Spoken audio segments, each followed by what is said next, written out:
মোৰ ছাত্ৰ-ছাত্ৰীসকল, আশা কৰোঁ তোমালোক সকলো ভালেই আছা আৰু তোমালোক সকলোৱে ভালদৰে পঢ়া শুনা কৰি আছা। আজি মই তোমালোকৰ লগত এটা অতি ইম্পৰ্টেণ্ট আৰু ইণ্টাৰেষ্টিং টপিক আলোচনা কৰিম। সেইটো হ'ল উপভোক্তাৰ ভাৰসাম্যতা। এই টপিকটো এইকাৰণে ইণ্টাৰেষ্টিং কাৰণ তোমালোকে কেতিয়াবা শুনিছা চাগৈ যে এই মানুহজনে খুব ধুনীয়াকৈ বজাৰ কৰে বা খুব ভালকৈ বজাৰ কৰিব জানে। তাৰমানে কি? যদি তুমি সেই মানুহজনক এটা পইচা দিয়া যে পইচা 1000 দিছোঁ যে যোৱা ইয়াৰ পৰা ধুনীয়াকৈ তুমি বজাৰ কৰি আনা, সেই মানুহজনে সেই 1000 টকাতে এটা পাৰ্টিৰ কাৰণে যিমানখিনি বস্তু লাগে, ধৰা মাছ, মাংস, কণী, খুব ধুনীয়াকৈ সেই কম পইচাতে বজাৰ কৰি আনিব, য'ত নেকি তুমি নোৱাৰিবা। সেইকাৰণে কোৱা হয় যে সেই মানুহজনে খুব ধুনীয়াকৈ বজাৰ কৰিব জানে। আৰু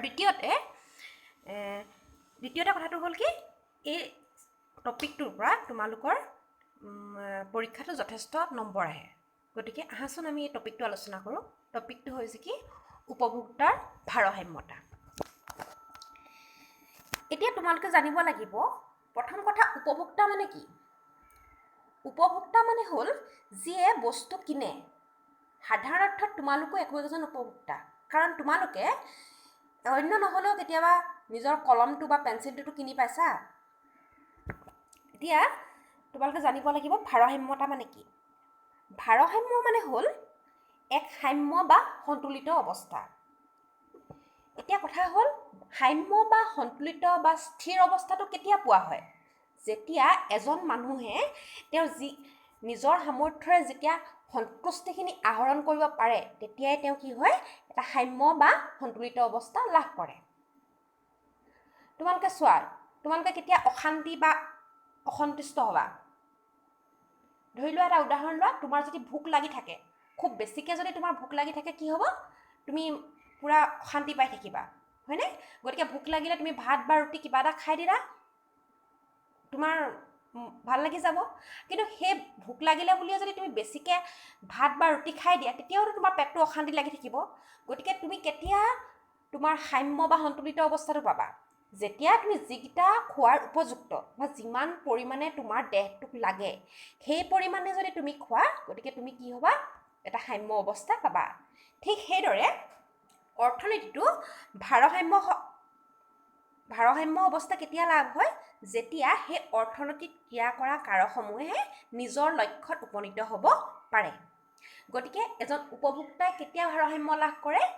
এজন উপভোক্তাই তেতিয়া ভাৰসাম্য লাভ কৰিব যেতিয়া তেওঁৰ হাতত থকা নিৰ্দিষ্ট আয়েৰে তেওঁ নিজে সন্তুষ্টি আহৰণ কৰিব পৰাকৈ বস্তুকেইটা আহৰণ কৰি লয়।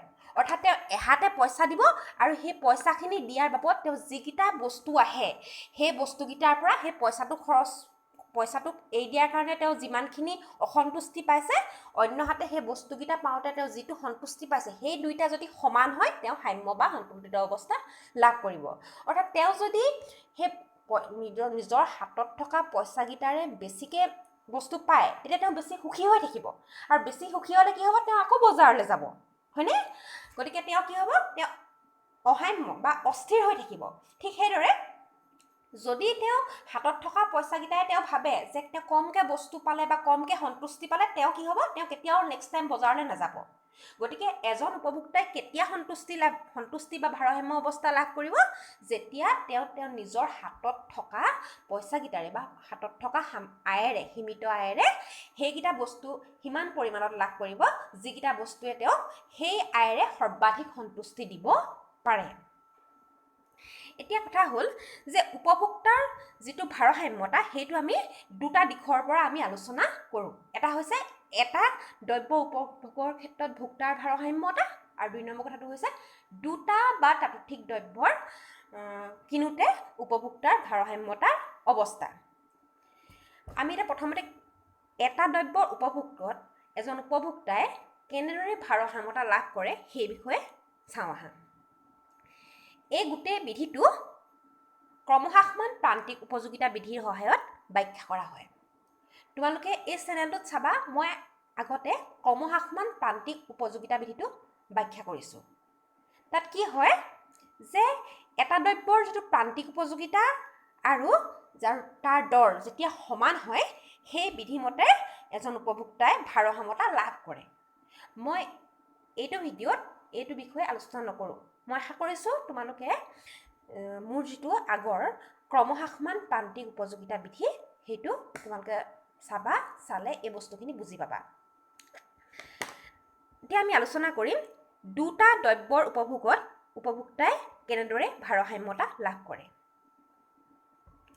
দুটা বা তাতোতকৈ অধিক দ্ৰব্যৰ উপভোগত ভোক্তাই যিটো ভাৰসাম্যতা পায় সেই বিশ্লেষণ আমি অৰ্থবিজ্ঞানত প্ৰান্তিক উপযোগিতা বিধি, সৰ্বাধিক সন্তুষ্টি বিধি বা প্ৰতিকল্প বিধি হিচাপে জনা যায়। এই বিধিমতে এজন উপভোক্তাই তেওঁৰ সীমিত উপাৰ্জন বিভিন্ন দ্ৰব্যৰ উপভোগ্য হিচাপে এনেকৈ বিতৰণ কৰিব যাতে প্ৰতিটো দ্ৰব্যৰ ওপৰত ব্যয় কৰা প্ৰান্তিক উপযোগিতা সমান হয়। অৰ্থাৎ তোমালোকে ধৰি ল'বা যে এজন উপভোক্তাই দুটা বস্তু কিনিব, এক্স আৰু ৱাই, আৰু তেওঁৰ হাতত এক নিৰ্দিষ্ট পৰিমাণৰ পইচা আছে, ধৰি লোৱা সেইটো এম। সেই পইচাখিনি তেওঁ এক্স আৰু ৱাই দ্ৰব্যত এনেদৰে বিতৰণ কৰিব যে সেই যি দুটা অংশ পইচা তাহাঁতি তেওঁলোকে খৰচ কৰিব, সেই খৰচ কৰাৰ বাবদ এক্স আৰু ৱাই দ্ৰব্যৰ পৰা তেওঁ সমান পৰিমাণে উপযোগিতা পাব। কি হ'ব? 1 টকাৰ প্ৰান্তিক উপযোগিতা হ'ল যিকোনো সামগ্ৰীৰ প্ৰান্তিক উপযোগিতাক ইয়াৰ বজাৰ দৰে হৰণ কৰি পোৱা উপযোগিতা। বুজি পাইছা? ধৰা হ'ল তেওঁৰ হাতত পইচা 50 বা 100 টকা আছে। তেওঁ কি কৰিব? সেই 50 বা 100 টকাটো দুভাগ কৰিব। তেওঁ দুভাগ কৰি 100 টকাটো ক'ব যে 70 টকামান মই এক্স দ্ৰব্য কিনিম, বা বাকী থকা 30 টকা আমি কি কৰিম? ৱাই দ্ৰব্য কিনিম। আৰু সেই 70 টকা আৰু 30 টকাটো যে তেওঁ ভাগ কৰি দিলে, সেই তেওঁ এটা কথা নিশ্চিত হ'ব লাগিব যে সেই 70 টকা খৰচ কৰিলে যিমানকেইটা এক্স পাব আৰু বাকী 30 টকা খৰচ কৰিলে তেওঁ যিকেইটা ৱাই পাব, সেইকেইটাৰ পৰা এক্স বা ৱাই দ্ৰব্যৰ পৰা পোৱা প্ৰান্তিক উপযোগিতা সেই এক্স বা ৱাই দ্ৰব্য কিনোতে তেওঁ যিটো পইচা খৰচ কৰিছে এক্স আৰু ৱাইৰ ওপৰত তাৰ লগত সমান। এতিয়া আমি জানিম আমি কেনেকৈ এটা টকাৰ সেই এক্স ৱাইৰ ওপৰত যে খৰচ কৰি আছে সেই টকাটোৰ প্ৰান্তিক উপযোগিতা কেনেকৈ পায়। সেইটো পাবলৈ হ'লে কি হ'ব? এক্স দ্ৰব্যৰ পৰা তেওঁ যিমানকেইটা বা যিমানখিনি উপযোগিতা পাব সেইখিনিক যদি আমি তাৰ দামেৰে হৰণ কৰি দিওঁ, তেতিয়া আমি সেই এটা টকাৰ বা 1 টকাৰ প্ৰান্তিক উপযোগিতা পাম। গতিকে এজন উপভোক্তাই দুটা বা তাতোধিক দ্ৰব্যৰ ওপৰত কেনেদৰে ভাৰসাম্যতা পাব? যেতিয়া তেওঁ সেই টকাৰ এক্স বা ৱাই দ্ৰব্যৰ ওপৰত খৰচ কৰা প্ৰতিটো টকাৰ প্ৰান্তিক উপযোগিতা সমান হ'ব। আৰু সেইটোক আমি কিহেৰে বুজাওঁ? MUM, অৰ্থাৎ মাৰ্জিনেল ইউটিলিটি অফ মনি। ধৰা হ'ল এক্স দ্ৰব্যৰ প্ৰান্তিক উপযোগিতা কমে MUX আৰু ৱাই দ্ৰব্যৰ হ'ব MUY। সেইদৰে যদি আমি চাওঁ, গতিকে এক্স আৰু ৱাই এই দুটা দ্ৰব্যত উপভোক্তাৰ ভাৰসাম্যতাৰ চৰ্ত হ'ব MUM = MUX / PX = MUY / PY। ধন্যবাদ।